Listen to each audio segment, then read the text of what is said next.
Oke, kemarin kita berbicara tentang pandangan antara pembaca dengan teks. Yang pertama itu subjektif. Subjektif itu artinya subjektif itu berarti kita bertanya apa arti teks ini bagi saya gitu. Jadi ketika kita membaca teks, maka prasuposisi kita yang pertama adalah bertanya apa arti teks ini bagi saya begitu. Kemudian subjektif itu cenderung menempatkan pembaca itu lebih tinggi daripada Alkitab. Sehingga kalau pembaca lebih tinggi daripada Alkitab, itu berimplikasi kepada kita akan menafsirkan teks itu sesuai dengan pandangan atau sesuai dengan kemampuan kita. Itu seperti itu. Dan subjektivisme itu cenderung menyetarakan kita dengan Alkitab dengan cara menurunkan teks. Jadi teksnya diturunkan, kita di sini dan teksnya di sini, kita turunkan teksnya supaya teks itu setara dengan kita. Nah, kalau kita menyetarkan Alkitab dengan kita, itu artinya akhirnya kita itu berkuasa atas teks dan kita seringkali akan menafsirkan teks sesuai dengan kemauan dan sesuai dengan kehendak kita. Itu kemarin, ini saya hanya mereview, yaitu tentang subjektivisme. Kemudian yang kedua itu adalah model objektif. Kalau kemarin subjektif itu model pertama, sekarang model kedua adalah model objektif. Apa itu model objektif?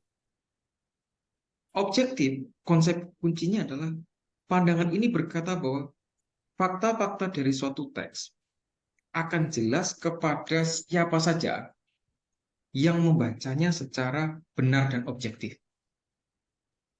Objektivisme hermeneutik memperlakukan penafsiran sebagai suatu proses melucuti prakonsep dan menerapkan teknik-teknik yang telah sungguh-sungguh dipikirkan sehingga teks dapat memberikan kesannya sendiri kepada kita. Jadi kalau tadi lebih kepada objektif, kita menurunkan teks supaya teks itu setara dengan kita.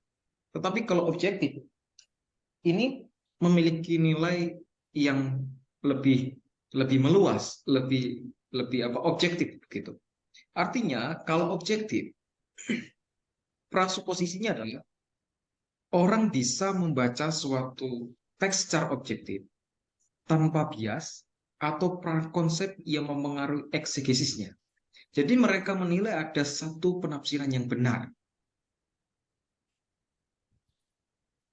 Model objektif, tetapi ada masalah. Objektivisme itu merumuskan cara bagaimana seharusnya kita membaca Alkitab. Kalau subjektif itu adalah apa, apa, apa maksudnya, apa rumusannya ketika kita baca Alkitab itu. Tetapi kalau objektif, pertanyaan adalah bagaimana, how. Kalau subjektif itu what, kalau objektif how, bagaimana, bagaimana seharusnya kita membaca Alkitab. Tetapi masalahnya adalah objektif itu cenderung menjadikan kita teman sederajat Alkitab dengan cara menaikkan pemahaman kita. Jadi kalau tadi ini kita, ini Alkitab, Alkitabnya kita turunkan, itu subjektif. Tetapi kalau objektif, ini kita, jadi dengan cara menaikkan pemahaman kita. Jadi ini Alkitab, ini kita naikkan pemahaman kita. Jadi kitanya yang sekarang kita naikkan, kalau tadi Alkitabnya kita turunkan, begitu. Penafsiran kita teridentifikasi dengan pengajaran teks tersebut. Semua orang ada bias atau prakonsep yang akan mempengaruhi penafsiran mereka. Objektivisme membawa kepada penekanan yang dapat diprediksi. Subjektivisme menggambarkan apa yang terjadi ketika kita menafsirkan. Objektivisme merumuskan cara bagaimana seharusnya kita membaca Alkitab. Tidak mereduksi penafsiran menjadi sebuah ilmu pengetahuan, tetapi detak jantung hermeneutik telah mengembangkan peraturan dan petunjuk yang meyakinkan pengertian yang benar. Bisa dilihat contohnya terkait narasi didaktif dalam Markus 2 ayat 23 sampai 27. Jadi yang kedua itu adalah objektif. Jadi lebih melihat Alkitab lebih secara meluas dan mereka memahami bahwasanya ada satu kebenaran begitu. Tetapi kelemahannya tadi, kelemahannya adalah kalau kalau objektif, pemahaman kita akan kita naikkan supaya kita sederajat dengan Alkitab. Itu kelemahan. Yang ketiga adalah dialog otoritas. Apa itu dialog otoritas? Konsep kunci dari dialog otoritas adalah firman Tuhan diterima sebagai otoritas yang harus ditaati. Tetapi untuk mengerti atau menafsirkannya dengan cara berdialog dengannya. Jadi ini bukan subjektif, bukan objektif. Tetapi kalau model dialog otoritas, kita berusaha berdialog dengan teks tersebut. Kira-kira apa maksud teks tersebut? Ketika kita membaca teks PL, salah satu teks mungkin kitab Kejadian, ketika kita membaca teks tersebut, kita berusaha mengerti atau menafsirkannya dengan cara berdialog atau berinteraksi dengan teks tersebut. Kira-kira apa maksud dari teks tersebut gitu. Kita mendekati teks Alkitab dengan begitu banyak perkiraan dan asumsi. Tetapi kita berusaha supaya tidak memasukkan prakonsep kita ke dalamnya. Tetapi sebaliknya kita patut mendengarkan apa yang seharusnya teks itu katakan. Jadi kira-kira apa sih maksudnya teks itu apa begitu? Apa yang teks itu katakan kepada kita? Jadi kita tidak subjektif, kita tidak berusaha menurunkan Alkitab supaya setara dengan kita, atau kita menaikkan pemahaman kita supaya setara dengan Alkitab, tetapi kita berusaha berdialog dengan teks, berinteraksi, dan kita juga tidak berusaha memasukkan prakonsepsi kita atau prasuposisi kita ke dalamnya. Tetapi sebaliknya, kita patut mendengarkan apa yang seharusnya teks itu katakan.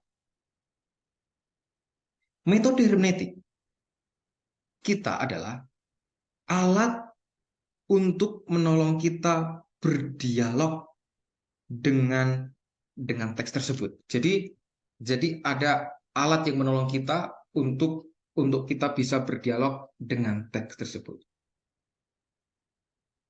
Oke, itu dialog otoritas. Bapak Ibu bisa melihat gambar di sebelah kiri itu ya. Kalau kita mau menafsirkan secara subjektif, maka fokusnya adalah pembaca. Pembaca yang berkuasa kepada teks tersebut. Jadi kayak kemarin ya, saya sudah sampaikan langsung bertanya apa arti teks ini bagi saya. Sehingga menyomot teks sesuka hatinya sehingga itu salah tanpa mengerti konteks dan latar belakangnya begitu. Tetapi kalau model objektif, fokusnya itu teksnya. Sehingga kita berusaha menaikkan pemahaman kita supaya kita itu sederajat dengan Alkitab itu, dengan teks tersebut. Tetapi itu kurang tepat. Tetapi yang ketiga adalah model dialog otoritas.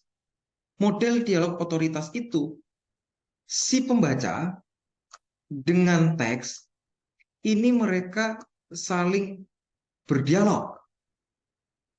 Pembaca membaca Alkitab berdialog dengan teks apa sih? Maksudnya ini apa? Dianalisis. Dan untuk menggalinya itu, dia menggunakan hermeneutik. Hermeneutik adalah alat bantu ilmu tafsir yang digunakan untuk berdialog dengan teks tersebut. Dan pada waktu menganalisis, pembaca tidak memasukkan prakonsep atau idenya ke dalam teks atau yang disebut dengan deduktif. Tetapi dia berusaha mengerti apa maksud teks itu dan dia keluarkan. Itu yang dimaksud dengan induktif. Begitu kira-kira, Bapak-Ibu. Sampai sini, apakah ada pertanyaan? Bagaimana? Apakah ada pertanyaan?